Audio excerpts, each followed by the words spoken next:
5 মেত নিদিয়ে এইচএছ চূড়ান্ত পৰীক্ষাৰ ফলাফল যেহেতু শিক্ষামন্ত্ৰী ৰণোজ পেগুৱে কৈছিল যে 5 মেৰ ভিতৰতে ঘোষণা কৰা হ'ব এইচএছ চূড়ান্ত পৰীক্ষাৰ ফলাফল যোৱাকালি তেখেতে আকৌ জনাই দিছে যে 5 মেত নিদিয়ে এইচএছৰ ৰিজাল্ট যদি 5 মেত নিদিয়ে এইচএছৰ ৰিজাল্ট তেন্তে কেতিয়া নদিব এইচএছৰ ৰিজাল্ট আজিৰ ভিডিঅ'টোৰ জৰিয়তে তোমালোকক জনাই দিম যদি চেনেলটোত প্ৰথমবাৰ আহিছা তেন্তে চেনেলটো সাবস্ক্ৰাইব কৰি দিয়া আৰু ভিডিঅ'টোত এটা লাইক কৰি দিয়া অসম উচ্চতৰ মাধ্যমিক চূড়ান্ত পৰীক্ষাৰ ফলাফল কেতিয়া দিব জনাই আছো বাট ইয়াৰ আগতে জানি লোৱা যে 5 মেত নিদিয়ে এইচএছ চূড়ান্ত পৰীক্ষাৰ ফলাফল যেহেতু শিক্ষামন্ত্ৰী ৰণোজ পেগুৱে আগতে কৈছিল যে 5 মেৰ ভিতৰতে ঘোষণা কৰা হ'ব এইচএছৰ 1 আৰু 2 তাৰিখ গ'ল আজি 3 তাৰিখ তো কাইলৈ দিব জানো এইচএছৰ ৰিজাল্ট 5 তাৰিখত ৰিজাল্ট নিদিয়ে কিয় নিদিয়ে তোমালোকক জনাই আছো 5 মেত নিদিয়ে এইচএছৰ ৰিজাল্ট কিয়নো 5 মেৰ দিনা দেওবাৰ আছে যেটো নেকি চৰকাৰী বন্ধৰ দিন আৰু এটা কথা 5 মেত আছে নিট এক্সাম সো 5 মেত দিয়া নহব এইচএছৰ ৰিজাল্ট ৰণোজ পেগুৰ মতে যদি ৰিজাল্ট দিয়া হয় তেন্তে 4 মেত দিব লাগিব ৰিজাল্ট এফালে বহুতেই কৈ আছে যে 5 মেত ঘোষণা কৰা হ'ব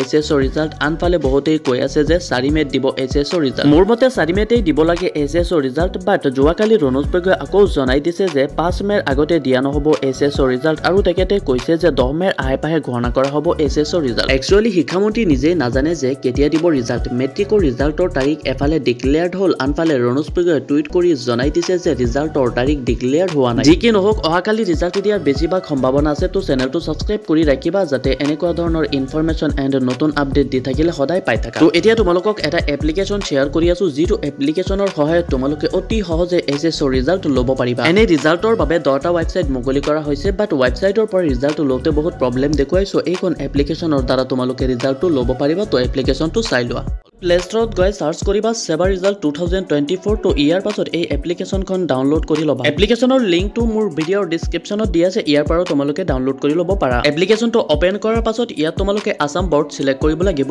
আসাম বোৰ্ড সিলেক্ট কৰাৰ পাছত ইয়াত তোমালোকৰ দুটা অপচন আহিব ইয়াত তোমালোকে 12 ক্লাছ সিলেক্ট কৰিব লাগিব ইয়াৰ পাছত এনেকুৱা এটা অপচন আহিব চেক ৰিজাল্ট নাও ইয়াত ক্লিক কৰি তোমালোকে অতি সহজে তোমালোকৰ ৰিজাল্টটো চেক কৰিব পাৰিবা এণ্ড তলত নটিফিকেশন চাব পাৰিছা তো ৰিজাল্টৰ আগদিনাখন ইয়াত তোমালোকে নটিফিকেশন পাই যাবা তো চেনেলটোত প্ৰথমবাৰ আহিলে চেনেলটো সাবস্ক্ৰাইব কৰি দিয়া আৰু ভিডিঅ'টোত এটা লাইক কৰি দিয়া তো